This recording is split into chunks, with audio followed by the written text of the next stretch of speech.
Here at Heron's Head Nursery, we have a small selection of fertilizers, pesticides, and amendments, everything you need for your San Francisco garden. So here, I only stock a few fertilizers, but it's pretty much all you need for San Francisco. So first of all, our soil tends to be clay, high in iron, and there's actually a lot of nutrient in most of the soils here in San Francisco. So what we're trying to do mostly when we fertilize is we're trying to drop the pH down just a little bit to make all the nutrients available to the plants. So when we drop the pH down slightly, it makes it a lot easier for the plants to get the nutrients from the soil. Those nutrients are already there. So first of all, I'd like to talk about citrus fertilizer. Citrus fertilizer is essential to grow citrus. It has manganese in it, and that's really the essential nutrient that's required to grow perfect citrus. So if you're growing citrus trees, you definitely need to have some of this, and you should be applying it once every couple of months. The second fertilizer I'd like to talk about is this azalea, camellia, and gardenia food. And the reason why I like this fertilizer is it's slightly acidic, so it's definitely going to help to drop the pH down and make most of those nutrients available to the plants that you're trying to grow. Most plants that we grow here don't need hardly any fertilizer, but if you find yourself growing something like a hydrangea or an azalea or some more garden-y type plant, then you're definitely going to want to use some of this. It's really going to help it to grow better and flower more beautifully. It works really well for all plants. If you're growing a palm tree, you're definitely going to want this hibiscus and palm food. This will definitely help the palm trees to grow a little bit better. Something you're going to need to know about all of these fertilizers is that we're using organic fertilizer only.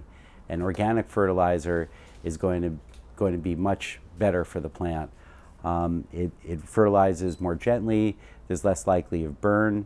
But there is one drawback, and the drawback is that all three of these fertilizers have blood meal as their primary ingredient. So if you have an animal, a dog, or a cat, you definitely want to work this material into the soil and water it in thoroughly so that it doesn't become attractive to the animals. But all in all, these organic fertilizers are going to be better than the non-organic fertilizers, which I definitely don't recommend for outdoor garden environment. There are occasions, however, where I might recommend a standard type fertilizer that's not organic. And these are liquid formulations of fertilizers that are especially useful when you're growing indoor plants. So right here we have an orchid fertilizer that's liquid, and we have a liquid plant food. It's 10-10-10, so it's not super strong fertilizer, but it's very useful and should be used for all your indoor plants. And mostly what we do is we take the indoor plant and we soak it in a bowl full of water with some of this fertilizer in it, and that really helps for the plant to grow well. One reason why we like the liquid is that it mixes very easily with the water and it's very easy to apply. But we only pretty much use this stuff for our indoor plants. I'd like to take a minute to talk about granular gypsum. So granular gypsum is the easiest way to apply gypsum. Powdered gypsum is very, very difficult to apply. So we always have the granular gypsum because it's super easy to sprinkle it out over the soil. And the reason why we use this material is if you're trying to grow plants in a very sandy soil, this gypsum will help draw the water into the sand. So gypsum is a very effective tool for bringing water into the soil when you have a sandy soil. So this can be used pretty liberally, and this is why we carry this amendment. Some other amendments that we carry are perlite. And perlite is really good for mixing into your indoor plant soil. When you're growing indoor plants, you want extra porous soil, and perlite is one of those easy things to add that'll help with water absorption and help to get better drainage in the plant pot. So sometimes we add this to the soil to make it more porous. We're not really too much into pesticides around here, but we do sometimes use this particular pesticide. It's basically neem oil. It's a horticultural oil that'll help to kill mites and other bugs, but it also helps to reduce the fungus on the plant. This is a very, very great, useful pesticide. One thing about this though is it needs to be used either at the very end of the day when it's cool, or even better, early in the morning before the sun hits the plant. You definitely don't want to use this when the sun is blasting on the plant because it could cause some leaf damage.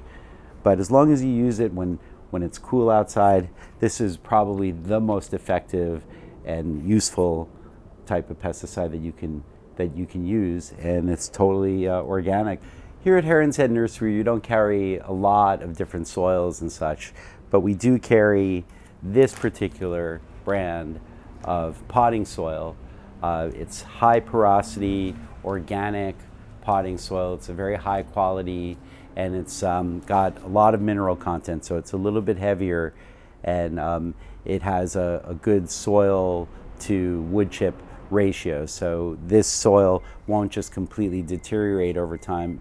It's got enough mineral content that it doesn't just dissolve in the pot. The other thing that we like to use in the garden is fir mulch. It's basically ground up fir bark, and it's really useful for creating aeration and drawing water into the soil, and also has a little bit of fertilizer type material added to it that'll help for your plants to grow. So when you're trying to break up clay soil, fir mulch is one of the best materials that you can use for that particular use.